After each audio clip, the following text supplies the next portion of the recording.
Lok Sabha vote তাই পিছোতে পারে মাধ্যমিক ও উচ্চ মাধ্যমিকের রেজাল্ট। হ্যাঁ বন্ধুরা, এমনই খবর কিন্তু সামনে উঠে আসছে। মার্চের দ্বিতীয় সপ্তাহে লোকসভা ভোটের দিন ঘোষণা। মার্চের প্রথম সপ্তাহে যে খবর পাওয়া যাচ্ছে, রাজ্যে আসছে নির্বাচন কমিশনের ফুল বেঞ্চ।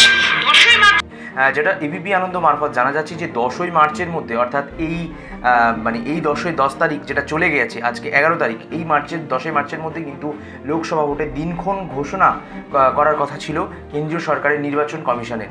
কিন্তু সেটা কিন্তু একটু দেরি হচ্ছে, অর্থাৎ আগামী 15ই মার্চের মধ্যে কিন্তু লোকসভা ভোটের দিনক্ষণ ঘোষণা করে দেবে।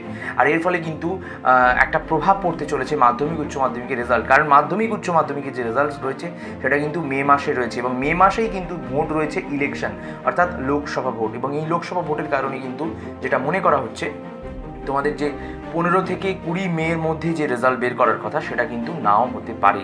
কারণ লোকসভা 7টি দফায় হবে, এবং এই 7টি দফার মধ্যে কিন্তু রেজাল্টের ডেটটাও পড়ে যাচ্ছে। তো পর্ষদকে এখানে কিন্তু একটাই উপায় জিনিস করতে হবে, সেটা হলো রেজাল্ট কিন্তু পেছাতে হবে। নতুবা যদি আগে রেজাল্ট দিয়ে দেওয়া হয়, তাহলে সেক্ষেত্রে ছাত্রছাত্রীদের যে রেজাল্ট সঠিক 100% সঠিক যে চেক করার, সেটা নিয়ে কিন্তু একটা প্রশ্ন উঠে যাবে। কারণ এত তাড়াতাড়ি এত খাতা কোনোভাবেই সম্ভব নয়। মাধ্যমিকেরটা সম্ভব হলেও উচ্চ মাধ্যমিকেরটা কোনোভাবেই সম্ভব নয়। দুই বোর্ডের পর্ষদ সভাপতি, এক হলো রামানুজ গাঙ্গুলি বা রামানুজ গঙ্গোপাধ্যায়, আর এক হলো আমাদের চিরঞ্জীব ভট্টাচার্যবাবু।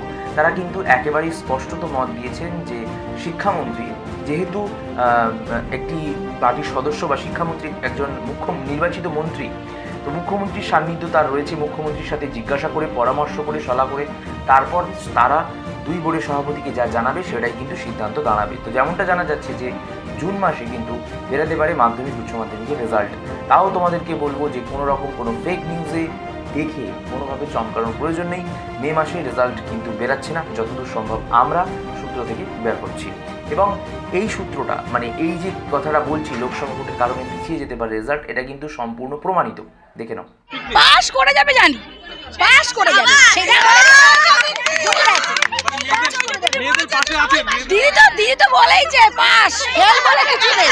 দিদি আছে, মাধ্যমিকে সবাই পাস করে যাবে। 2023 সালে যারা পরীক্ষা দিয়েছে, পড়ুয়াদের ফুল মস্তি এবং গার্জেনদের এই উচ্ছ্বাস দেখে কিছুটা সত্যি মনে হচ্ছে। কারণ দিদি তো নিজেই মুখেই বলেছিলেন যে নম্বর বাড়িয়ে দেওয়ার কথা, এবং পরীক্ষার পর দিদি দেখে নেব এমন বক্তব্য করেছিলেন।